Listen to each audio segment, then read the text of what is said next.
تطلع بيننا في الكواكب كالبدور بل وأشرف منه يا سيدي خير النبي سيدي خير النبي.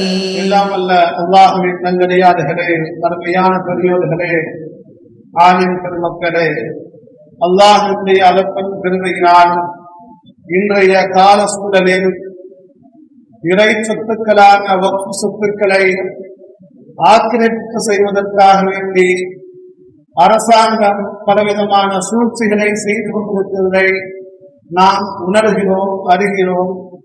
இது சம்பந்தமாக நம்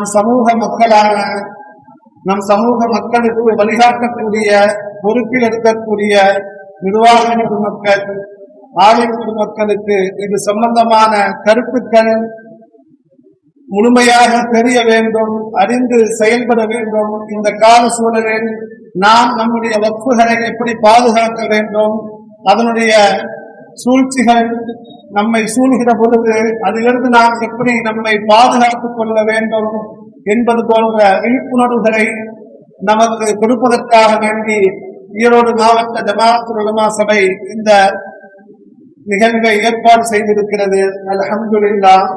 கால சூழல் கருத்தில் கொண்டு ஏற்பாடு செய்யப்பட்ட இந்த நிகழ்வினுடைய முக்கியத்துவம் கருதி வருகை தந்துள்ள அனைத்து நிர்வாக குடும்பங்களையும் ஆலிம் குடும்பங்களையும் அல்லாஹ் தஆலா கபூல் செய்வானாக. எல்லா விதமான காரியங்களையும் எல்லா விதமான ஹாஜத்துகளையும் பரிபூர்ணமாக நிறைவேற்றி தருவானாக. இன்றைய கால சூழலில் நம்முடைய சமூகத்தினுடைய முதுகெலும்பாக இருக்கக்கூடியவர்கள் இரண்டு நபர்கள். ஒன்று ஆலிம் பெருமக்கள், இரண்டாவது மஸ்ஜித் மதரசாத்தினுடைய நிர்வாக பெருமக்கள்.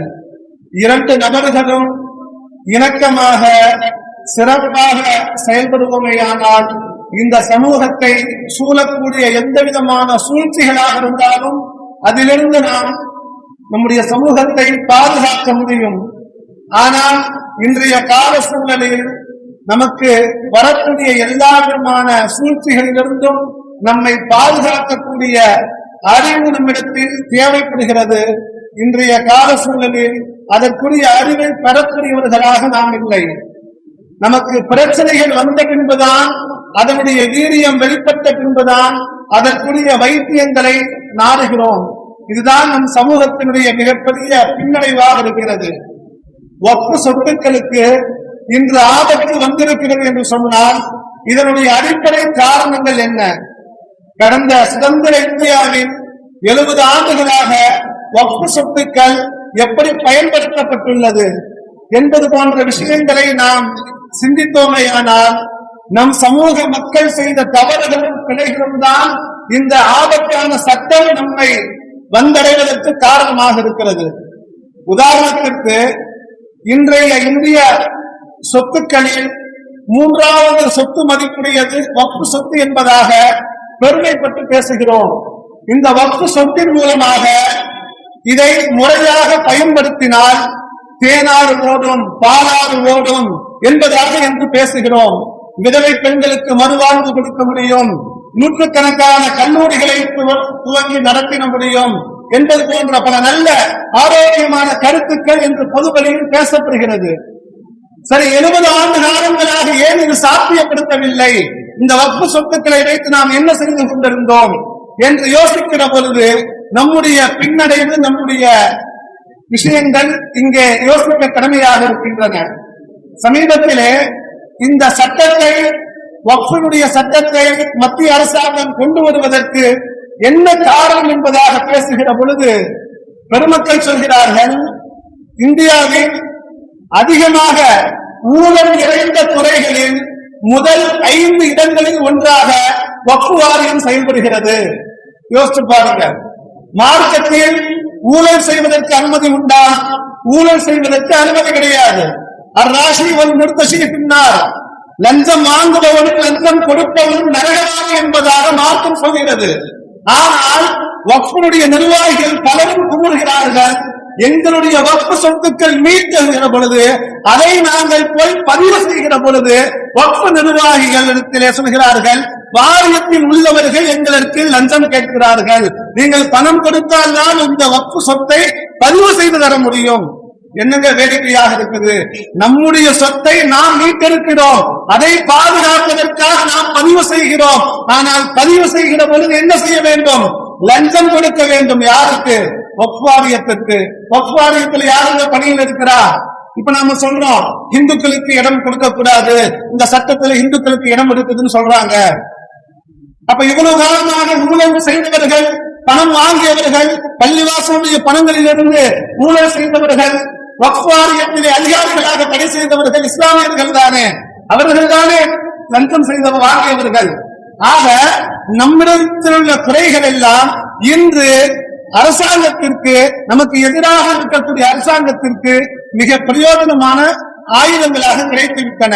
எனவே லஞ்சம் அதிகமாக கிடைத்திருக்கக்கூடிய இந்த வக்ஃப் வாரியத்தை நாம் கையில் எடுத்தால், இதை ஆக்கிரமிப்பு செய்தால் இஸ்லாமியர்களால் எதுவும் செய்ய இயலாது என்பதை எதிரிகள் விளங்கிக் கொண்டார்கள். எதிரிகள் விளங்கியனுடைய விளைவு இன்று நமக்கு ஆபத்து வந்திருக்கிறது. ஆக அல்லாஹ்வுடைய நல்லடியார்களே, இறை இல்லத்துக்காக வேண்டி, இறை சொத்துக்களை பாதுகாப்பதற்காக வேண்டி நம்முடைய நேரங்களை, நம்முடைய பணங்காசுகளை, நம்முடைய கல்வியை, நம்முடைய சிந்தனைகளை, நம்முடைய நேரங்களை ஒதுக்கி தியாகம் செய்கிறோம். இனி வருங்காலத்திலும் அந்த பணி மிக சிறப்பாக தொடர வேண்டும். இது சம்பந்தமாக ஈரோடு மாவட்ட ஜமாஅத் உலமா சபை மிக சிறப்பான கருத்தரங்கத்தை ஏற்பாடு செய்திருக்கிறது. இறுதி வரை இருந்து இங்கே சொல்லப்படக்கூடிய கருத்துக்களை உள்வாங்கி நம்முடைய வக்ஃப் சொத்துக்களை பாதுகாப்பதற்குரிய வழிகள் என்ன, நாம் இணக்கமாக செயல்படுவதற்குரிய வாய்ப்புகள் என்ன என்பதை யோசித்து நாம் வாழ்வதற்கு முயற்சிப்பதற்கு அல்லாஹ் நமக்கு அருள் புரிவானாக. குறிப்பாக சொல்வதாக இருந்தால், இன்றைய காலத்தில் நம் சமூகத்திற்கு மத்தியில் ஒற்றுமை தேவை. ஒற்றுமை என்பது உலமாக்களுக்கும் உமராக்களுக்கும் மிக மிக அவசியமாக இருக்கிறது. ஒரு மனிதனுடைய முகத்தில் 2 கண்கள் எப்படி அவசியமாக இருக்கிறதோ அது போலவே இன்றைய சமூகத்தினுடைய கண்களாக உலமாக்களும் உமராக்களும் இருக்கிறார்கள். ஒரு கண் சரியில்லாவிட்டாலும் ஒரு கண்ணை கொண்டு சமூகத்திலே போதுமாக ஆகாது. ஒரு கண் இல்லாவிட்டால் என்ன சொல்லுவாங்க? ஒரு கண் பார்வை போதும் என்பதாக சொல்லலாம். ஆனா என்ன சொல்லுவோம்? ஒத்த கண்ணு. என்ன பேர் சொல்லுவோம்? ஒத்த கண்ணு. அதுதான் சொல்லுவோம். அது நிறையாக இருந்தாலும், அது வாழ்வதற்கு போதுமாக இருந்தாலும் 2 கண்ணும் அவசியம். அதுபோல் சமூகத்திலே உலமாக்களும் உமராக்களும் இணைந்து பயணிக்க வேண்டும். இணைந்து செயல்பட்டால் கண்டிப்பாக இந்த சமூகத்தை சிறப்பான முறையில் வழிகாட்ட முடியும், வழி நடத்த முடியும். அல்லாஹ் ஜல்ல ஷானஹு தஆலா அத்தகைய உயர்ந்த சமூகமாக நம்முடைய சமூகத்தை ஆக்கி அருள்வானாக. வாஹு தஅவானா அல்ஹம்துலில்லாஹி ரப்பில் ஆலமீன்.